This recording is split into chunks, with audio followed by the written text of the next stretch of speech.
Hey everybody, Nick here, and today I want to talk about this little big guy right here. This is the Chris Reeve Knives Sebenza 25.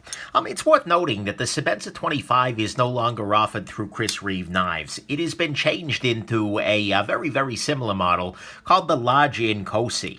The differences of some slight differences in the washers. The stop pin is a little different, it's shouldered here, but those two knives, the large Inkosi and the 25, are more similar than they are different. So a lot of what I'm going to say about this guy applies to the large Inkosi as well.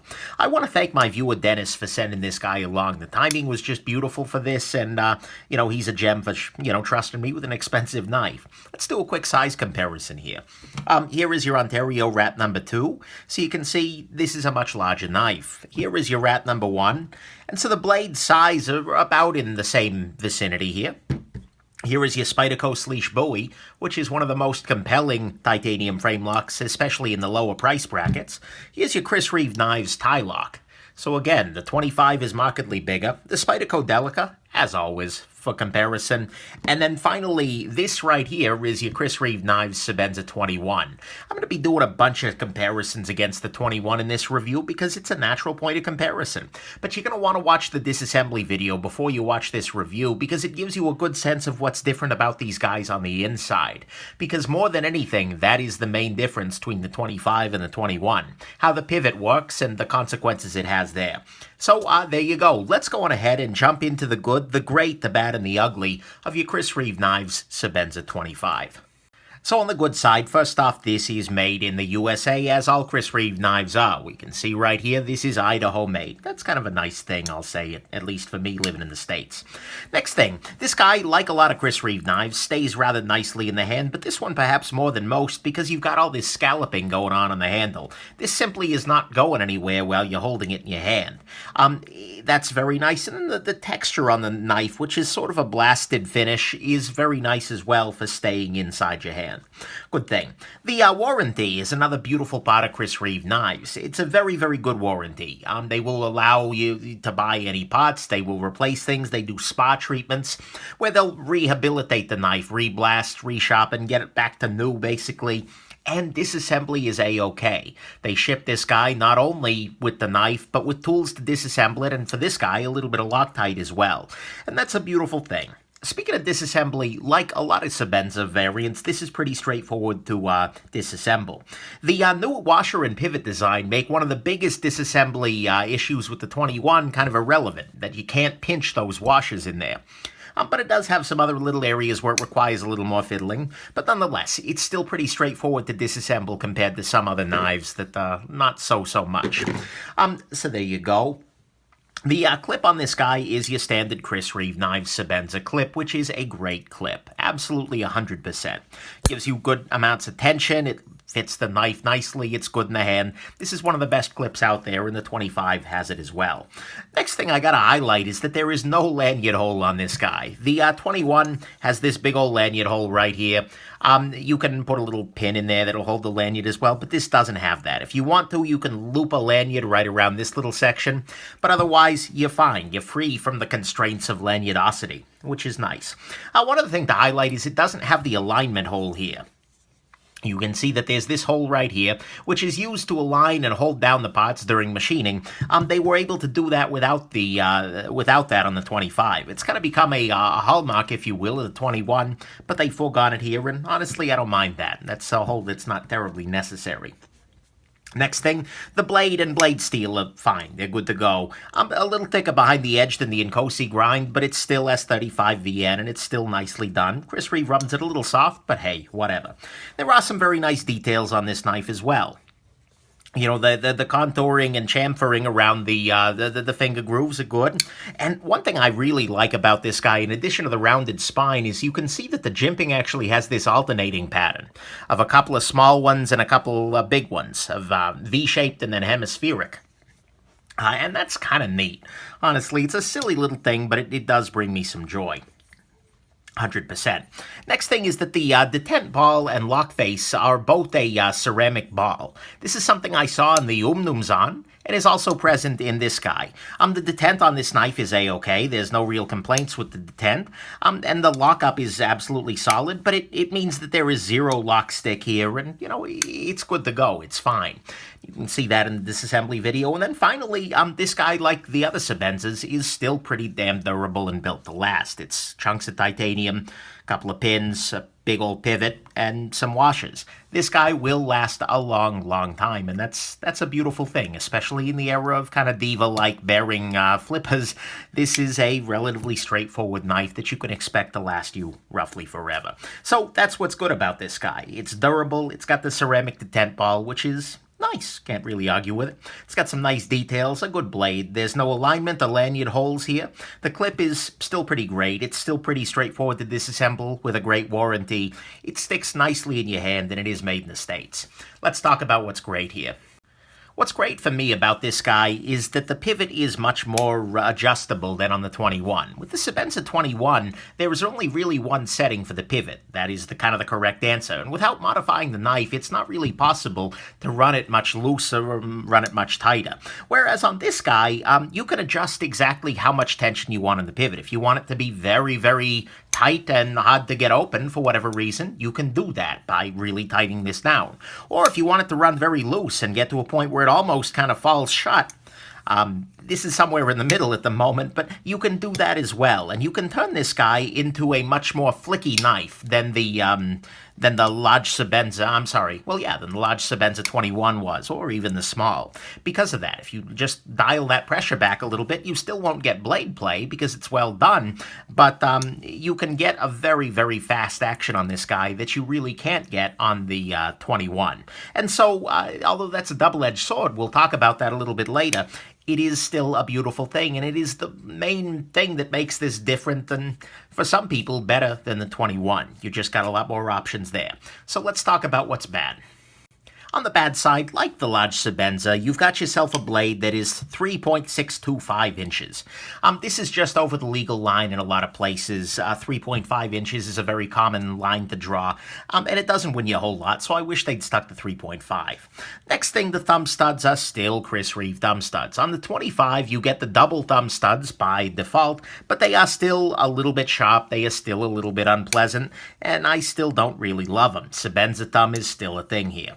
Next on the bad side, relative to S35VN from other companies, Chris Reeve Knives tends to run their S35 pretty soft, meaning that it's going to need a little more sharpening than usual. It's easy to sharpen, that's nice, and they run a convex edge, but still, not so great there.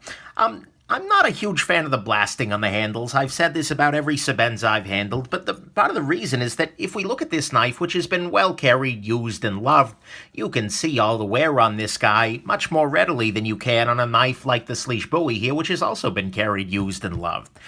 That blasting finish is not so great in the hand, and it just shows the marks there. I mean, it works just fine, and it does help to keep it in the hand in oily situations, but I'm not in love. Next thing, this is way more limited in options than the 21, and the same thing for the large Inkosi. You can get a couple of inlays, and the inlays are nicely done, but overall, you have even fewer options. You can't, for instance, get the Insingo blade shape, which is my very favorite blade shape. You can see here that's a difference with this 21 particularly. And you can't get some of the custom graphics options. Really, you're much more limited if you go the 25 or the large Inkosi route. Next thing, the pivot on this guy is free rotating, which means you're going to need a tool in either side. It's not a big deal, but it is a little bit frustrating, especially from a company that really can machine as well as Chris Reeve. I would have liked to have seen some bit of a D-shape, some method of restraining that pivot so you don't have to even think about that. Not a huge deal, but it is something to keep in mind. Then finally on the bad side, for me at least, this is way less ergonomic than the 21. I mean, don't get me wrong, it works okay in my hand, and it's better for me than the small Sebenza, certainly than the small Inkosi, which was a train wreck for me.